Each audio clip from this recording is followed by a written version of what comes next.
নমস্কার বন্ধুরা, আজ আমি চলে এসেছি নতুন একটা ভিডিও রেসিপি নিয়ে।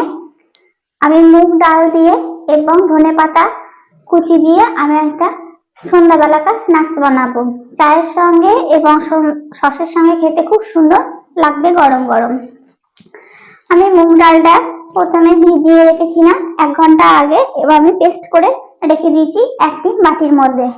এর মধ্যে আমি দিয়ে দিচ্ছি ধনেপাতা কুচি।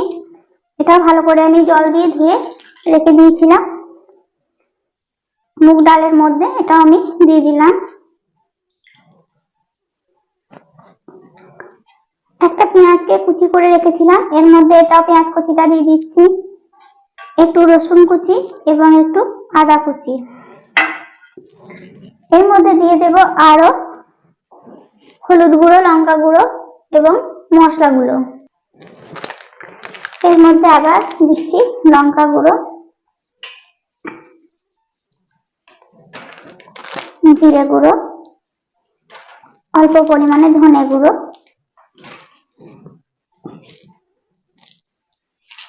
পরিমাণ মতন লবণ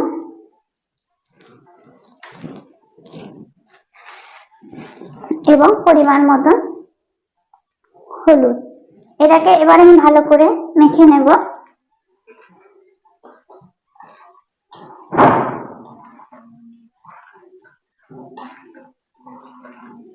একটা খুব সুন্দর এটা স্ন্যাক্স তৈরি হবে আর অপূর্ব খেতে লাগবে। এটা আমার মাখা হয়ে গেছে। এবার কড়াই তেল দিয়ে আমি এটা আস্তে আস্তে ভেজে নেব। 10 মিনিটের মধ্যে আমার এই স্ন্যাক্সটা তৈরি হয়ে যাবে। এদিকে আমি কড়াইয়ের মধ্যে তেল চাপিয়ে দিয়েছি, তেলও গরম হয়ে এসেছে। এবার আমি আস্তে আস্তে যে মাখানোটা আছে, এই মাখানোটা আস্তে আস্তে আমি তেলের মধ্যে দিয়ে দেব।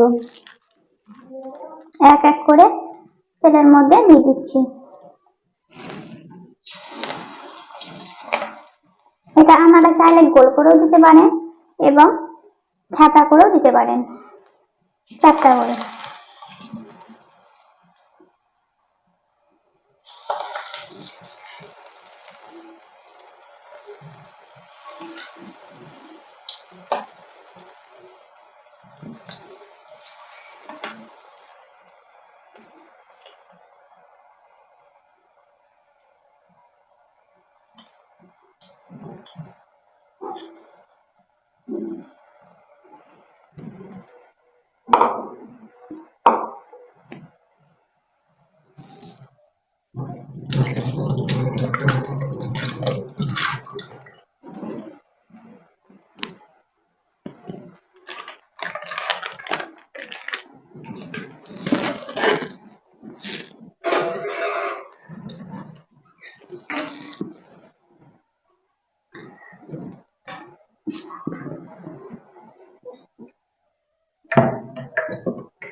আমি এবার এগুলো আস্তে আস্তে উল্টে নেব।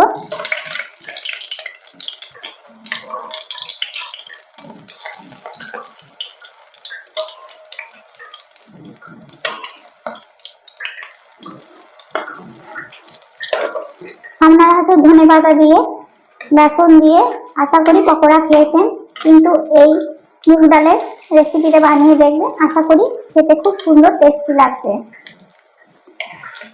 এবং খুব মুখরোচক খাবার। বাচ্চাদের এটা খুব সুন্দর ভালোবাসবে খেতে।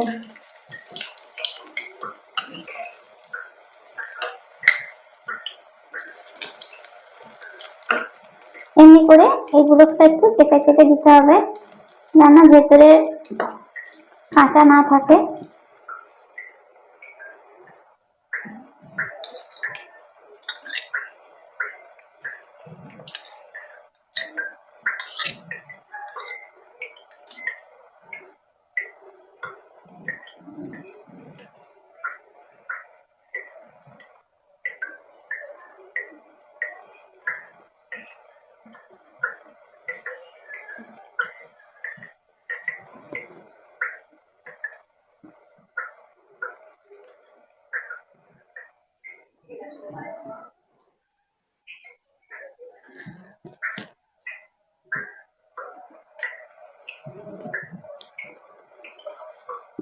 আরো একবার একইভাবে উল্টে দেখে নেব এগুলো হয়েছে কিনা।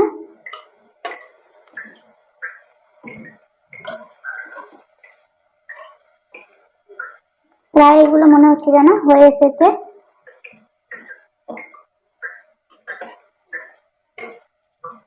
দেখুন দূর থেকে মনে হচ্ছে যেন পেঁয়াজির মতনও দেখতে লাগছে। আশা করি খেতেও সুস্বাদুই হবে।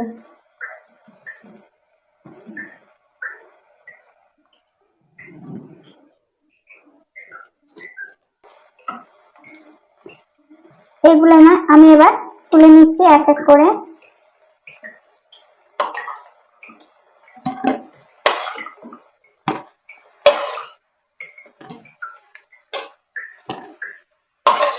আমার সবগুলো তোলা হয়ে গেছে। পরের গুলো আমি একইভাবে আবার দিয়ে দেব।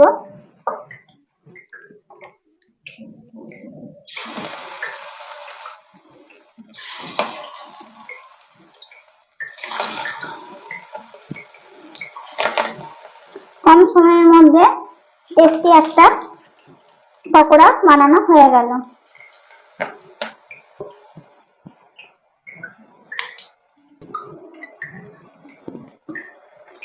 এবার আমি এগুলোকে উল্টে দিচ্ছি।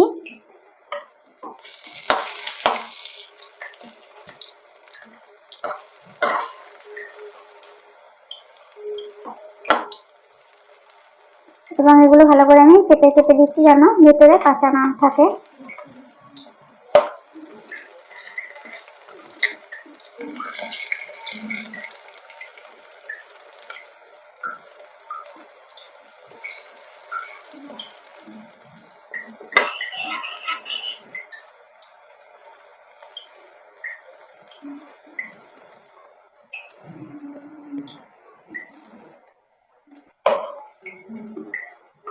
একইভাবে এগুলো লাল লাল করে সুন্দরভাবে ভাজা হয়ে গেছে। এবার আমি তুলে নেব প্লেটের মধ্যে দিয়ে সার্ভ করে দেব। এটা চায়ের সঙ্গে খেতে খুব সুন্দর লাগবে এবং বাচ্চারা সসের সঙ্গে খেতে টেস্টি বোধ করবে।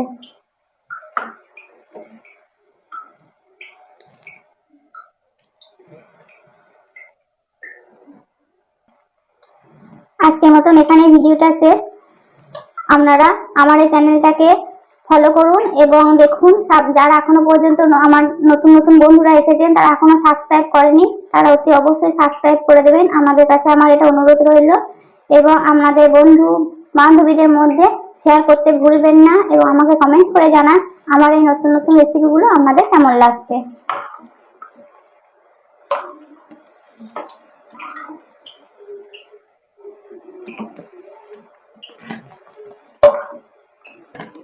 হয়ে গেছে, আমি এবার এগুলোকে তুলে নিচ্ছি।